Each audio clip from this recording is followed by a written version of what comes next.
my older sister, Evangelist Wairimo, Fem Church,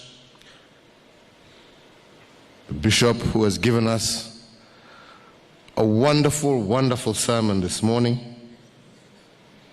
Let me say it's always a pleasure, always a joy to come and join you in praise and worship.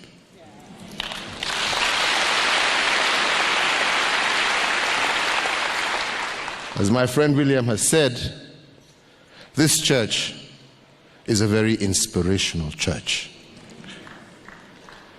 You feel the Spirit of God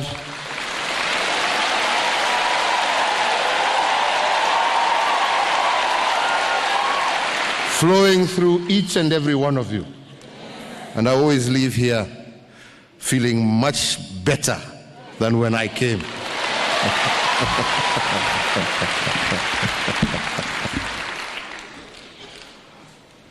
Bishop, let me just say, wow.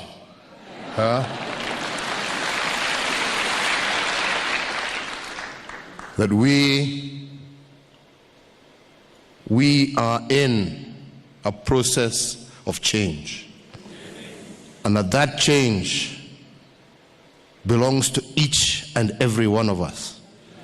It resides in each and every one of us. It does not reside in a single person.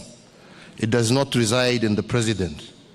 It does not reside in any institution of government, but it resides in each and every one of us. That the power to transform resides in you, my sister, and in the thousands who are in this church, and the millions who are listening to us on TV or over the internet. And it is for us to harness that power. And indeed, Kenya is in a stage of transformation. And we must come together, as Bishop has said, and fight that which prevents us from transforming.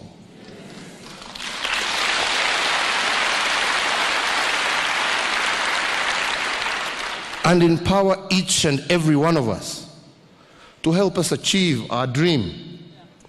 Our dream that every child in Kenya can have access to a good education. Our dream that every Kenyan can have access to quality health care. That every Kenyan can have a decent meal on their table. That every Kenyan can have a decent roof over their heads. And that every Kenyan can get a decent job that fills him with pride and dignity. This is where we must go. But as Bishop has told us, we must fight. And we have to fight those forces that prevent us from achieving our dream.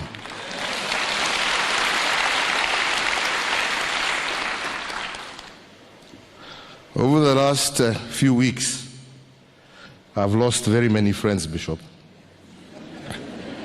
Because I've been receiving so many calls that, how can you just sit there and watch all this destruction going on?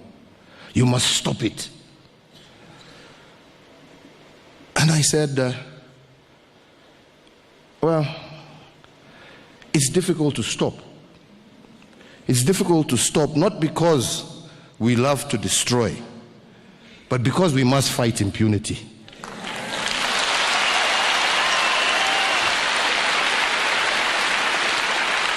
Because if we fail to fight impunity, we will not achieve our dreams.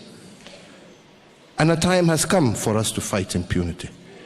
A time has come for every Kenyan to realize, no matter how powerful you think you are, no matter how much you think you know people in high position, no matter how much money you have, that will not save you That will not save you.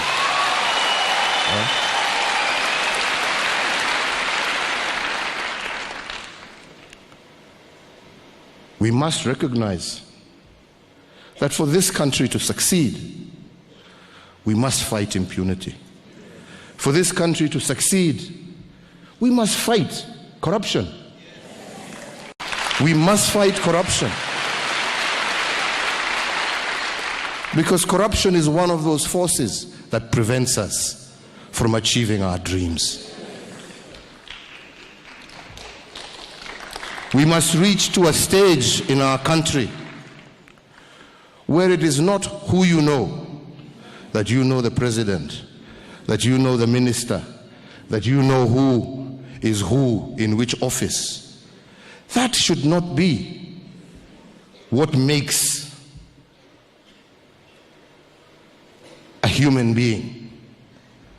No, it shouldn't be how much money you have. We should begin to judge ourselves by the character of our spirit. Who are we? We must begin to judge by the abilities and talents that God has given us, and He has given us plenty. We must begin to reward on the basis of what a human being has done. The talent that God has given you, the innovation that God has given you, the ability to use your hands. These are the gifts that God gave us, and He wants us to use them. Use them to better our own lives and to better the lives of our brothers and sisters. And indeed it is possible. Indeed it is possible. I believe it's possible. And I believe that we need to join together and fight this battle, because surely that is the only way that our dream will become a reality. So as we were told, let us lose friends. We will gain others as we move forward.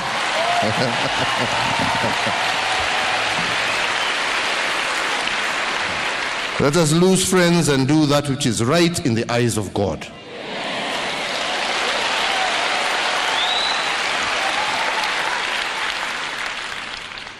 So really, mine is to say, let us just remember that one word, that the power of change resides in each one of us. And let us gift ourselves a nation where, irregardless of who is in power, irregardless of who is in authority, that cannot change each individual's ability to achieve his or her dream. Let us create a society